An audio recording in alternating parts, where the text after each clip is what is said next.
नमस्कार दोस्तों, स्वागत है आपका अपने हिंदी ज्ञान बोध चैनल में। दोस्तों, हम डेली एमसीक्यू की सीरीज़ कर रहे थे, तो आज हम छायावाद से 100 प्रश्न करेंगे। तो काफ़ी अच्छे अच्छे प्रश्न लिए हैं मैंने, एक एक लाइन के हैं लेकिन काफ़ी ट्रिकी प्रश्न है। एग्ज़ाम में कई बार क्या होता है कि हमें जो आसान प्रश्न होते हैं ना, वो कई बार हमें फंसा देते हैं। कठिन प्रश्न तो हम कर जाएंगे लेकिन आसान प्रश्न पे हम अटक जाते हैं, तो जिस वजह से हमारा जेआरएफ रुक जाता है। तो आज हम छायावाद से ऐसे ही 100 प्रश्न करेंगे। उम्मीद करती हूँ आप सभी को आज का मॉक टेस्ट पसंद आएगा। पहली बार जो हमारे इस वीडियो को देख रहे हैं, वीडियो को लाइक कर दें और चैनल को सब्सक्राइब कर दें। ऐसे ही कंटेंट पाने के लिए इसको ज़्यादा से ज़्यादा शेयर करें।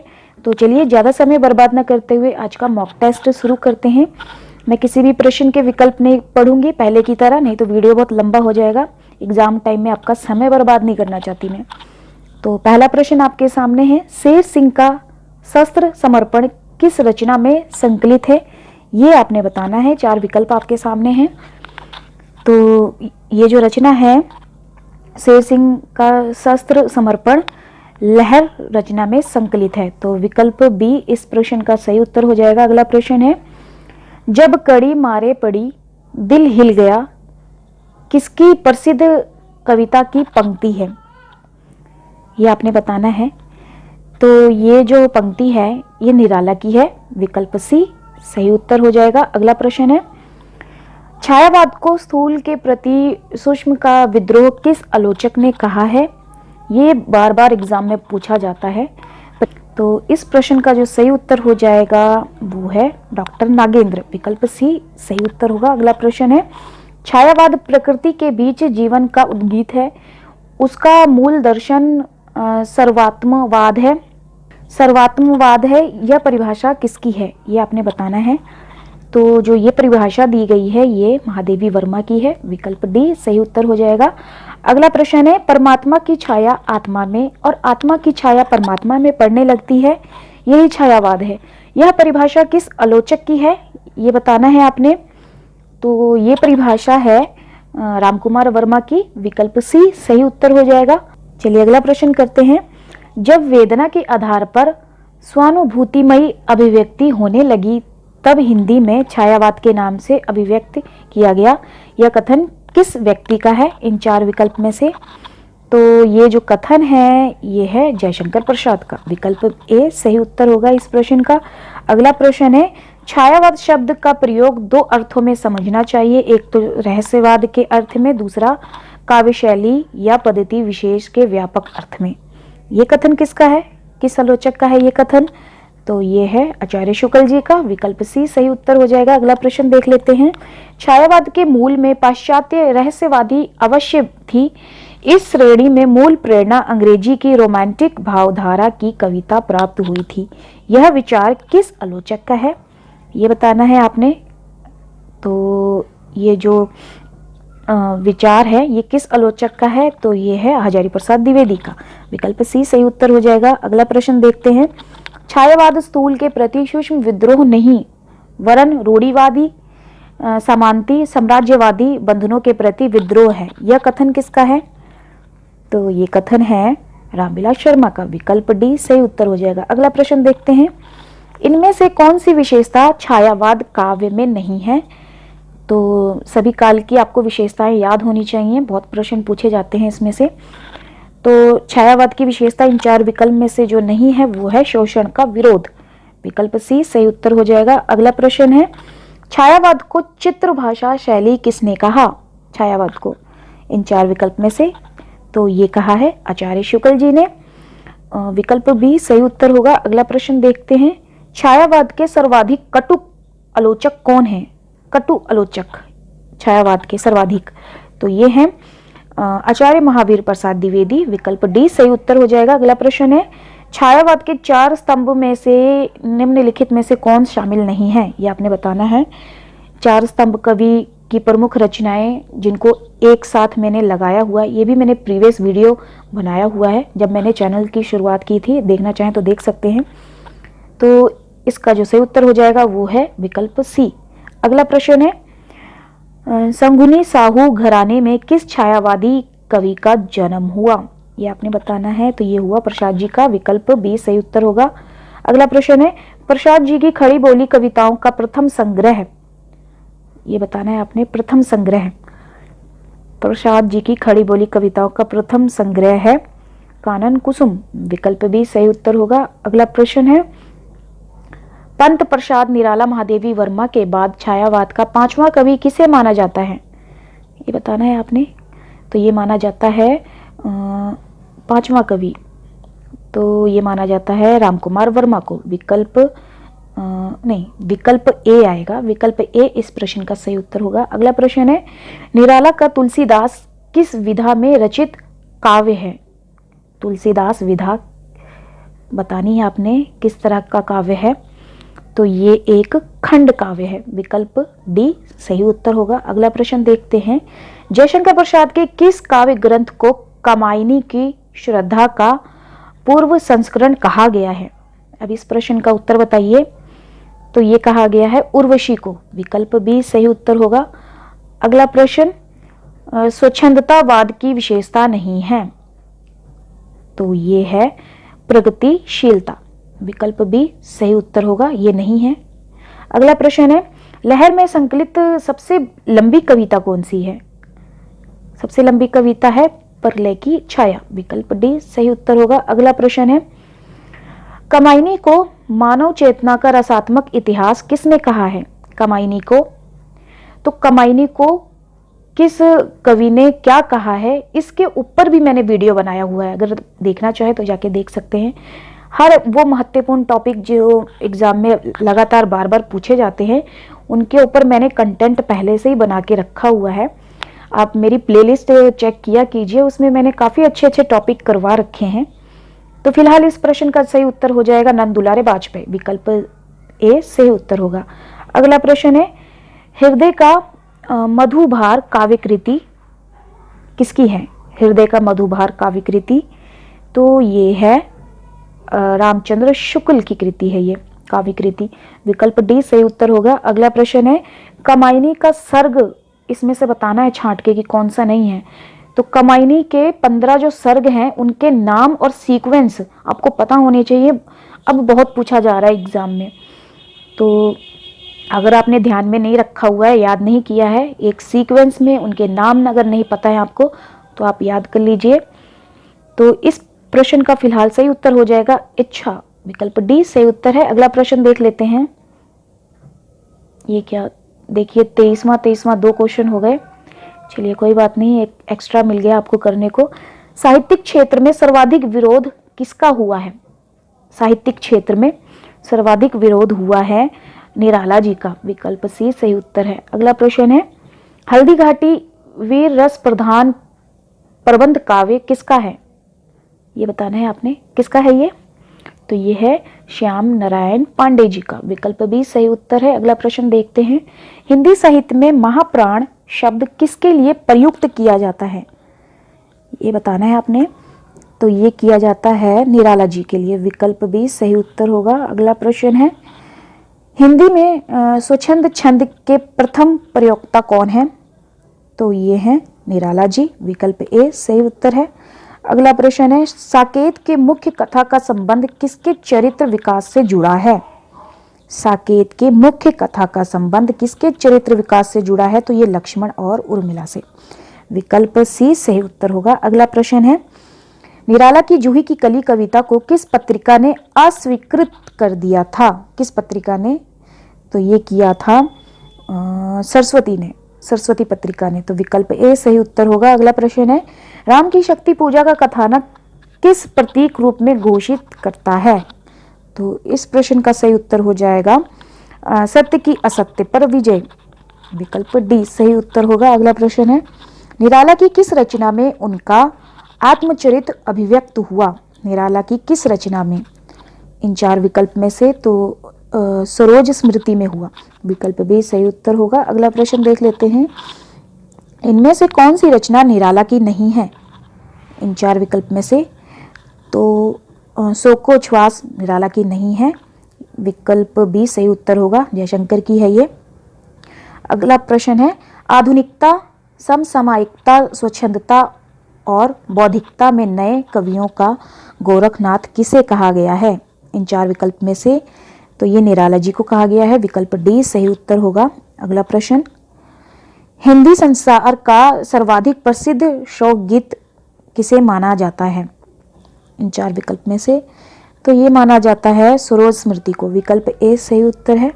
अगला प्रश्न है, निराला जी का अंतिम काव्य ग्रंथ जो उनकी मृत्यु के उपरांत 1969 में प्रकाशित हुआ था, वो कौन सी है कृति? तो ये है सांध्य काकली। विकल्प डी सही उत्तर होगा।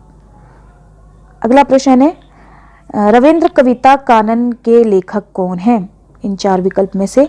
तो वो हैं इन 4 विकल्प में से है डी। हाँ, डी आएगा।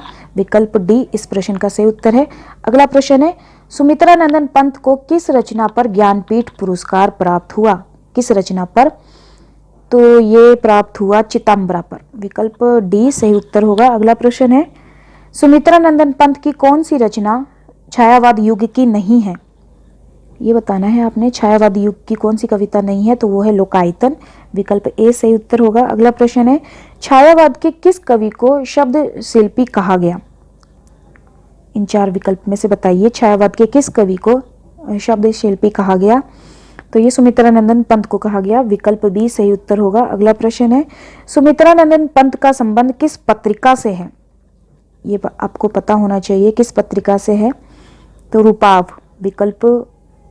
विकल्प सी इस प्रश्न का सही उत्तर होगा। अगला प्रश्न है, इस काव्य में छायावादी प्रवृत्ति का अंत और प्रगतिवाद का उदय मिलता है। किस काव्य में मिलता है? ये 5 काव्य मैंने लिखे हुए हैं, 5 कृतियां। तो बताना है आपने, इस काव्य में छायावादी प्रवृत्ति का अंत और प्रगतिवाद का उदय मिलता है। तो ये है किसमें? युगांत में। विकल्प ई इस प्रश्न का सही उत्तर होगा। चलिए अगला प्रश्न देख लेते हैं। सुमित्रा नंदन पंत किस काव्य कृति के लिए सोवियत लैंड पुरस्कार से सम्मानित किया गया है? तो देखिए, इस तरह के पुरस्कार से संबंधित भी प्रश्न बहुत पूछे जाते हैं। मैंने ज्ञानपीठ पुरस्कार, व्यास सम्मान पुरस्कार, साहित्य अकादमी पुरस्कार के ऊपर वीडियो लेक्चर उपलब्ध करवा दिया है। ये सीरीज भी शुरू कर दी है। बाकी जो पुरस्कार से संबंधित हैं, पुरस्कार जो टॉपिक है, उनके ऊपर मैं वीडियो लेक्चर जरूर उपलब्ध करवाऊंगी समय मिलते ही। तो फिलहाल इस प्रश्न का जो सही उत्तर हो जाएगा वो है लोकायतन। लोकायतन पर मिला था इनको। विकल्प सी इस प्रश्न का सही उत्तर होगा। चलिए अगला प्रश्न देखते हैं। पंत जी को किस रचना के लिए साहित्य अकादमी पुरस्कार से सम्मानित किया गया? किस रचना के लिए? इन 4 विकल्प में से? तो कला और बूढ़ा चांद के लिए उन्हें सम्मानित किया गया साहित्य अकादमी पुरस्कार से। तो विकल्प सी सही उत्तर होगा। अगला प्रश्न है, मार्क्सवादी दर्शन से प्रभावित रचनाएं कौन सी हैं? तो युगवाणी और ग्राम्य है। विकल्प बी सही उत्तर होगा। दोस्तों, जो प्रश्न आपको नहीं आ रहे हैं तो आप उनको ध्यान से फिर से करिएगा, क्योंकि मैं इनको टॉपिक वाइज इसीलिए करवा रही हूँ ताकि आप अपना खुद का मूल्यांकन कर सकें कि कौन से टॉपिक आप अच्छे से लगा पा रहे हैं मॉक टेस्ट और कौन से नहीं लगा पा रहे हैं। किस टॉपिक के प्रश्न आप नहीं अच्छे से कर पा रहे हैं, उस टॉपिक को अच्छे से दोबारा करिए। इसीलिए मेरा इनको टॉपिक वाइज मॉक टेस्ट लेना तभी सार्थक होगा, और आपके लिए भी मेरे लिए भी। तो किस कवि के काव्य का क्रमिक विकास छायावाद, प्रगतिवाद एवं नव मानवतावाद के रूप में हुआ, ये बताना है आपने। तो ये हुआ सुमित्रा नंदन पंत। तो विकल्प ए इस प्रश्न का सही उत्तर हो जाएगा।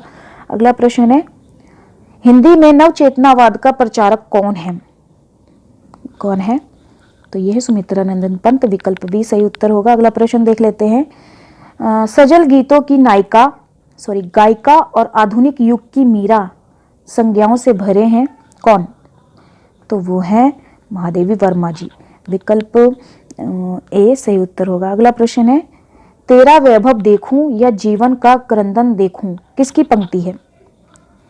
तो ये पंक्ति है महादेवी वर्मा की। विकल्प ए सही उत्तर होगा। अगला प्रश्न है, यामा के लिए महादेवी जी को सन 1982 में किस पुरस्कार से सम्मानित किया गया था?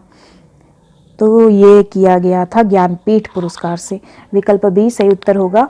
अगला प्रश्न है, छायावादी कवियों में सर्वाधिक रहस्य भावना किसमें पाई जाती है? किसमें पाई जाती है?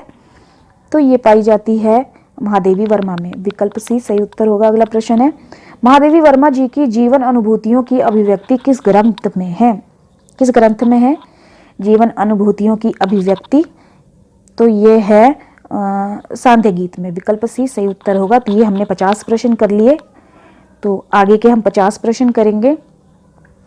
निराला की लंबी कविताओं में कौन सी लंबी कविता नहीं है? बताना है आपने। तो भिक्षुक नहीं है लंबी कविता। विकल्प ए सही उत्तर होगा। अगला प्रश्न है, किस समीक्षक ने छायावाद को तत्कालीन काव्य की संपूर्ण विशेषताओं की व्यंजना में असमर्थ समझकर उसके स्थान पर स्वच्छंदतावाद शब्द का अधिक प्रयोग सार्थक माना है? अब बताइए इस प्रश्न का सही उत्तर। तो ये माना है डॉक्टर बच्चन सिंह ने। विकल्प भी सही उत्तर होगा। अगला प्रश्न करते हैं। इससे पहले जो हमारे चैनल को पहली बार देख रहे हैं, लाइक जरूर किया कीजिए। लाइक नहीं करते हैं मुझे बहुत बुरा लगता है। और दूसरी बात, अगर आप हमारे टेलीग्राम चैनल और व्हाट्सएप ग्रुप के साथ जुड़ना चाहते हैं तो आप जुड़ सकते हैं। वीडियो के डिस्क्रिप्शन में मैंने व्हाट्सएप और टेलीग्राम ग्रुप का लिंक दे रखा है। अगला प्रश्न है आपके सामने, छायावाद का विष्णु किसे कहा गया है? छायावाद का विष्णु तो ये कहा गया है पंत जी को। पंत जी को कहा गया है। संपूर्ण छायावादी काव्य की एक उत्कृष्ट उपलब्धि किसे कहा गया है? उत्कृष्ट उपलब्धि छायावादी काव्य की तो ये कहा गया है राम की शक्ति पूजा को। विकल्प सी सही उत्तर होगा। चलिए अगला प्रश्न, निराला के किस काव्य ग्रंथ में गजलें भी हैं? बताइए। तो ये है कुकुरमुत्ता में। विकल्प सी सही उत्तर होगा। अगला प्रश्न, निराला की वह रचना जिसमें दलित की दयनीय दशा का चित्रण हुआ है, किस रचना में निराला की? तो ये हुआ है नए पत्ते में। विकल्प डी सही उत्तर होगा। उम्मीद है आप सभी को आज के प्रश्न पसंद आए होंगे। फीडबैक जरूर दिया कीजिए, देते नहीं है और ना ही लाइक करते हैं। आपको पता है ये जो आप 100 प्रश्न लगा रहे हो, आप 25 से 30 मिनट में लगा देते हो। ये 100 प्रश्न मुझे 3 से 4 घंटे लगते हैं बनाने में। आप सबके लिए इतनी मेहनत कर रही हूँ मैं। जीआरएफ लेकर आना है सभी ने। चलिए अगला प्रश्न करते हैं, महादेवी वर्मा की खड़ी बोली में रचित प्रथम कविता कौन सी है? तो ये है दिया। विकल्प बी सही उत्तर होगा। अगला प्रश्न, महादेवी वर्मा की बौद्ध दर्शन से प्रभावित रचना कौन सी है?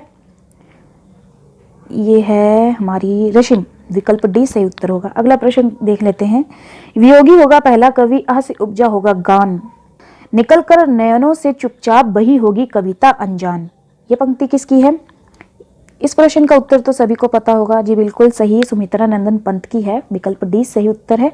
अगला प्रश्न देख लेते हैं, पंत की किस काव्य कृति को छायावाद का मैनिफेस्टो कहा गया है? बताइए। तो ये कहा गया है पल्लव जी को। विकल्प ए सही उत्तर होगा। अगला प्रश्न, हिंदी का वो कौन सा छायावादी कवि अरविंद दर्शन से प्रभावित होकर काव्य रचना करने लगा था? इस प्रश्न का सही उत्तर कौन सा है? तो वो है पंत जी। विकल्प बी सही उत्तर होगा। अगला प्रश्न है, इनमें से कौन सी कृति में महादेवी वर्मा की संपूर्ण कविताएं संकलित हैं? किस कृति में महादेवी वर्मा की संपूर्ण कविताएं संकलित हैं? तो ये संकलित है यामा में। विकल्प डी सही उत्तर होगा। अगला प्रश्न देख लेते हैं, चित्ररेखा किसकी रचना है? चित्ररेखा तो ये है रामकुमार वर्मा की। हाँ, विकल्प सी सही उत्तर होगा। अगला प्रश्न देखते हैं, इनकी कविताओं का संग्रह मधुकण नाम से जाना जाता है। किनकी कविताओं का संग्रह मधुकण के नाम से जाना जाता है? तो वो है भगवती चरण वर्मा। विकल्प बी सही उत्तर होगा। अगला प्रश्न है, इनके चित्रलेखा उपन्यास पर 2 बार फिल्म निर्माण हुआ है। किनकी चित्रलेखा उपन्यास पर 2 बार फिल्म निर्माण हुआ है? तो ये भगवती चरण वर्मा। विकल्प ए सही उत्तर होगा। अगला प्रश्न देखते हैं कौन सा है, रामधारी सिंह दिनकर जी को सन 1972 में उर्वशी काव्य पर निम्न पुरस्कार प्राप्त हुआ। कौन सा पुरस्कार प्राप्त हुआ 1972 में उर्वशी काव्य पर? तो ये प्राप्त हुआ ज्ञानपीठ पुरस्कार। विकल्प सी सही उत्तर होगा। वीडियो देखिएगा जरूर, मैंने बना रखा है इसके ऊपर वीडियो लेक्चर। अगला प्रश्न है आपके सामने, आधुनिक युग के श्रेष्ठ वीर रस के कवि कौन हैं? कौन है? तो रामधारी सिंह दिनकर। विकल्प सी सही उत्तर होगा। अगला प्रश्न देखते हैं कौन सा है, दिनकर जी का यह प्रबंध काव्य महाभारत के कर्ण को नायक बनाकर लिखा गया है। बताइए इस प्रश्न का सही उत्तर। तो वो है रश्मिरथी, विकल्प सी सही उत्तर होगा। अगला प्रश्न है, दिनकर जी का यह प्रबंध काव्य महाभारत के शांति पर्व से प्रभावित है। अरे ये क्या हो रहा है, हाँ अब बताइए। दिनकर जी का यह प्रबंध काव्य महाभारत के शांति पर्व से प्रभावित है, कौन सा इनमें से? तो ये है कुरुक्षेत्र, विकल्प सी सही उत्तर होगा। तो अगला प्रश्न देख लीजिए और इसका बताइए उत्तर। दिनकर जी की इस कविता शीर्षक में घोषित किया गया कि सिंहासन खाली करो की जनता आती है, किस शीर्षक में? ये आपने बताना है, ये नीचे शीर्षक लगाए हुए हैं मैंने, तो किस शीर्षक में है ये? तो जनतंत्र का जन्म शीर्षक में घोषित किया गया है, सिंहासन खाली करो जनता आती होगी, विकल्प बी सही उत्तर होगा। अगला प्रश्न देखते हैं, कविता को कल्पना के कानन की रानी किसने कहा है? कविता को कल्पना की कानन की रानी किसने कहा है? तो ये कहा है निराला ने, विकल्प ए सही उत्तर है। अगला प्रश्न देखते हैं, छायावाद कवि व्यक्तिगत सौंदर्य दर्शन की अनुभूति है, ये किसका कथन है? किसका कथन है ये? बताइए किसका कथन है? तो ये है डॉक्टर रामकुमार वर्मा का, विकल्प बी सही उत्तर होगा। अगला प्रश्न है, पेशोला की प्रतिध्वनि किसकी प्रसिद्ध छायावादी कविता है? बताइए, ये तो पीवाईक्यू का प्रश्न है, तो ये प्रसाद जी की, विकल्प ए सही उत्तर होगा। अगला प्रश्न है, कमायनी को मानव चेतना के विकास का महाकाव्य कहने वाले विद्वान, मानव चेतना के विकास का महाकाव्य कहने वाले, देखिए कमायनी के ऊपर किस विद्वानों ने क्या पंक्ति कही है उससे संबंधित प्रश्न है, इसके ऊपर भी बना रखा है मैंने वीडियो क्लास। तो फिलहाल इस प्रश्न का सही उत्तर हो जाएगा, डॉक्टर नागेंद्र ने कहा है मानव चेतना के विकास का महाकाव्य, विकल्प ए सही उत्तर होगा। अगला प्रश्न है, अंग्रेजी साहित्य के रोमांटिसिज्म से कौन सा युग प्रभावित हुआ है? तो छायावाद प्रभावित हुआ है, विकल्प ए सही उत्तर होगा। अगला प्रश्न देखते हैं, प्रसाद ने अपने किस काव्य का प्रणयन शैव दर्शन से आधार पर किया? तो इस प्रश्न का सही उत्तर होगा कमायनी, विकल्प डी सही उत्तर है। अगला प्रश्न है, अपने बारे में बसंत का अग्रदूत किस कवि ने कहा है? अपने बारे में, तो ये कहा है निराला जी ने, विकल्प डी सही उत्तर होगा। अगला प्रश्न है, खुल गए छंद के बंद किसने कहा है? खुल गए छंद के बंद ये कहा है पंत जी ने, विकल्प बी सही उत्तर होगा। अगला प्रश्न, छायावाद को सांस्कृतिक नवजागरण का प्रतीक किसने कहा है? छायावाद को इन चार विकल्प में से तो नंद दुलारे वाजपेयी जी ने कहा है, विकल्प ए सही उत्तर होगा। अगला प्रश्न है, निराला की व्यंग प्रधान कविता कौन सी है? व्यंग प्रधान कविता निराला की इन चार विकल्प में से तो वो है कुकुरमुट्टा, विकल्प सी सही उत्तर होगा। अगला प्रश्न है, मैंने शैली अपनाई, शैलीगत आंतरिक स्पर्श करने वाली यह उद्घोषणाएं किसकी हैं? इन चार विकल्प में से बताइए, तो ये है निराला जी की, विकल्प सी सही उत्तर होगा। अगला प्रश्न है, जयशंकर प्रसाद ने व्रज भाषा में कौन सी रचना लिखी है? इन चार विकल्प में से तो ये लिखी है चित्राधार, विकल्प डी सही उत्तर होगा। अगला प्रश्न है, छायावाद के प्रथम प्रयोगशाला किस कृति के लिए कहा जाता है? तो ये कहा जाता है झरना के लिए, विकल्प ए सही उत्तर है। छायावाद को मधुचर्या किस आलोचक ने कहा है? तो इस प्रश्न का सही उत्तर हो जाएगा आचार्य शुक्ल जी ने कहा है छायावाद को मधुचर्या, विकल्प बी सही उत्तर होगा। अगला प्रश्न देख लेते हैं, वन का महत्व, प्राकृतिक पर्यवेक्षण, प्रेम का स्वच्छंद भंगिमाओं में चित्रण, कथा गीत का प्रयोग तथा काव्य भाषा में खड़ी बोली की स्वीकृति किस युग की विशेषताएं हैं? इन चार विकल्प में से बताइए। चौथा दिख नहीं रहा विकल्प, हाँ अब बताइए। तो ये है छायावादी युग की विशेषता, विकल्प डी सही उत्तर होगा। अगला प्रश्न देखते हैं, छायावादी काव्यधारा के समानांतर कौन सी काव्यधारा चलती रही? इन चार विकल्प में से बताइए। तो राष्ट्रीय संस्कृति चलती रही, विकल्प ए सही उत्तर होगा। अगला प्रश्न है, छायावाद में छाया शब्द को मोती के भीतर छाया जैसी तरलता किसने कहा है?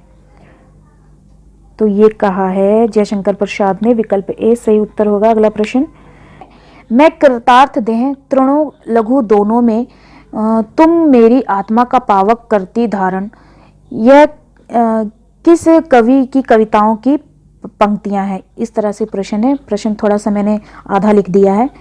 तो ये जो पंक्ति है सुमित्रा नंदन पंत की कविताओं की है। तो विकल्प बी सही उत्तर होगा। अगला प्रश्न है, छोड़ ध्रुवों की मृदु छाया, तोड़ प्रकृति से मोह माया, बाले तेरे बाल जाल में कैसे उलझा दूं लोचन, भूल अभी से इस जग को। इस पंक्ति में ये जो पंक्ति है ये किस कवि की है ये आपने बताना है। तो जो ये पंक्ति है सुमित्रा नंदन पंत की है। विकल्प सी सही उत्तर होगा। अगला प्रश्न है, मुकद्दर पांडे का छायावाद शीर्षक निबंध सर्वप्रथम किस पत्रिका में प्रकाशित हुआ था, ये बताइए। तो ये हुआ था श्री शारदा पत्रिका में। विकल्प बी सही उत्तर होगा। अगला प्रश्न है, छाया भारतीय दृष्टि से अनुभूति और अभिव्यक्ति की भंगिमा पर अधिक निर्भर करती है। छायावाद के संबंध में उक्त पंक्ति किसकी है। तो ये पंक्ति है जयशंकर प्रसाद की। विकल्प बी सही उत्तर होगा। अगला प्रश्न है, छायावाद काव्य न रहकर केवल अलंकृत संगीत बन गया था, किसने कहा है। किसने कहा है। तो ये पंत जी ने कहा है। विकल्प बी सही उत्तर होगा। अगला प्रश्न है, आधुनिक युग की कौन सी काव्य धारा दो विश्व युद्धों के बीच की घटना कहलाती है। इस प्रश्न का उत्तर बताइए। तो ये कहलाती है छायावाद दो युग। विकल्प बी सही उत्तर होगा। अगला प्रश्न है, छायावाद के लेखक कौन है। छायावाद जो रचना है इसके लेखक हैं इन चार विकल्प में से, वो हैं डॉक्टर, ये नहीं आएगा, ये डॉक्टर नामवर सिंह। तो विकल्प बी सही उत्तर होगा। अगला प्रश्न है, सतसई काव्य परंपरा को आगे बढ़ाने वाले कवि कौन हैं। सतसई काव्य परंपरा इन चार विकल्प में से, तो वो हैं वियोगी हरि। विकल्प डी सही उत्तर होगा। अगला प्रश्न है, केवल सूक्ष्मगत सौंदर्य सत्ता का राग कहकर छायावाद का किसने विरोध किया था। इस प्रश्न का उत्तर बताइए, किसने किया था विरोध। तो ये किया था महादेवी वर्मा ने। विकल्प बी सही उत्तर होगा। अगला प्रश्न है, आधुनिक काल की कौन सी काव्य धारा में रहस्यवाद की प्रवृत्ति पाई जाती है। तो ये पाई जाती है छायावाद की। विकल्प डी सही उत्तर होगा। अगला प्रश्न है, जयशंकर प्रसाद की किस कृति को पहले व्रजभाषा में तथा बाद में खड़ी बोली में रूपांतरित कर दिया गया। किस कृति को ये बताना है। तो ये कर दिया गया प्रेम पथिक को। पहले ब्रजभाषा में थी, उसके बाद खड़ी बोली में रूपांतरित कर दिया। विकल्प सी सही उत्तर होगा। अगला प्रश्न है, निराला की जूही की कली का उदाहरण बताइए। जूही की कली एक इन चार विकल्प में से मुक्तक छंद है। विकल्प सी सही उत्तर होगा। अगला प्रश्न है और आज के वीडियो लेक्चर का अंतिम प्रश्न है, आकाशगंगा किसकी काव्य कृति है। इन चार विकल्प में से बताइए। तो ये है रामकुमार वर्मा की। विकल्प डी सही उत्तर होगा। तो ये थे 100 प्रश्न। उम्मीद करती हूँ आप सभी को पसंद आया होगा। वीडियो को लेके आपको क्या फीडबैक है मुझे कमेंट सेक्शन में कमेंट करके जरूर बताइएगा। वीडियो को लाइक जरूर कर दीजिएगा जो लाइक नहीं करते हैं। तो चलिए फिर मिलते हैं एक नए वीडियो में एक नए टॉपिक के साथ। धन्यवाद।